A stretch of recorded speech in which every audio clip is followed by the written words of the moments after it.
আসসালামু আলাইকুম বন্ধুরা, কেমন আছেন আপনারা? আশা করি আপনারা প্রত্যেকে খুব ভালো আছেন। তো ভালো থাকেন, সুস্থ থাকেন, এই দোয়া আল্লাহ তাআলার কাছে সবসময় করে থাকি। এদিকে কিন্তু আপনাদের দোয়া ও আল্লাহ তাআলার আশিস কৃপায় আমার ফ্যামিলির প্রত্যেকটা মেম্বার খুব খুব ভালো আছেন। তো বন্ধুরা, প্রথমে সকালে উঠলাম, উঠে ফ্রেশ হলাম, ফ্রেশ হয়ে বাড়ির প্রত্যেকের জন্য প্রত্যেক দিনই যে ডেলি রুটিন চা করলাম, করে ডাইনিংয়ে রাখলাম ও আমি খেয়ে নিলাম। এরপর আপনাদের দাদাভাইকে ডেকে দিলাম দোকানে যাওয়ার জন্যে। আপনাদের দাদাভাই অবশ্য দোকানে সকালেই আজকে বেরোবে, বিকালের দিকে দোকান বন্ধ করে বাড়িতে চলে আসবে। কেন জানেন? আজকে সেই বিয়েটা, কিছুদিন আগে যে ভাইজির আইবুড়ো ভাত খাইয়েছিলাম না, সেই ভাইজির আজকে বিয়ের অনুষ্ঠান হবে। আজকে বিয়ে নয়, কিন্তু আজকে গায়ে হলুদ ছোট্ট করে হয়তো অনুষ্ঠান হবে, সেই কারণে বিকালের দিকে আমি, আপনাদের দাদাভাই, ছেলে, বাড়ির প্রত্যেকে কিন্তু যাব।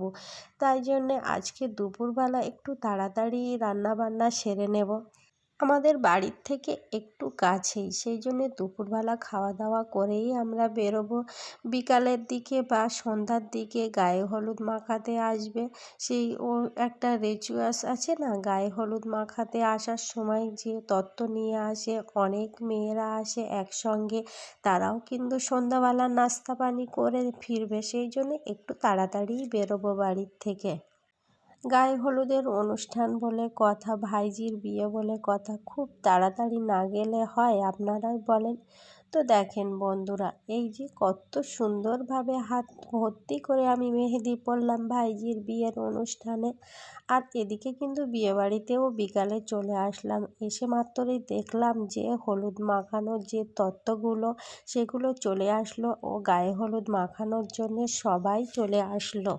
ছেলের বাড়ি থেকে অনেক মেয়ে এসেছিল গায়ে হলুদ মাখাতে ভাইজিকে, মেয়ের ননদ, নন্দাই, আরও অনেকেই। এদিকে দেখেন গায়ে হলুদের রিচুয়েশন শুরু হয়ে গেল, প্রত্যেকে ভাইজিকে গায়ে হলুদ মাখালো।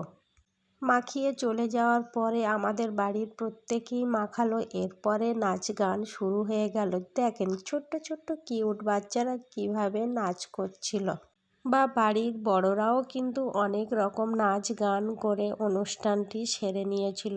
তো এইটা হলো বিয়েবাড়ি। বিয়ের সকালের দিনেই আমরা কিন্তু পৌঁছে গিয়েছিলাম বিয়েবাড়িতে।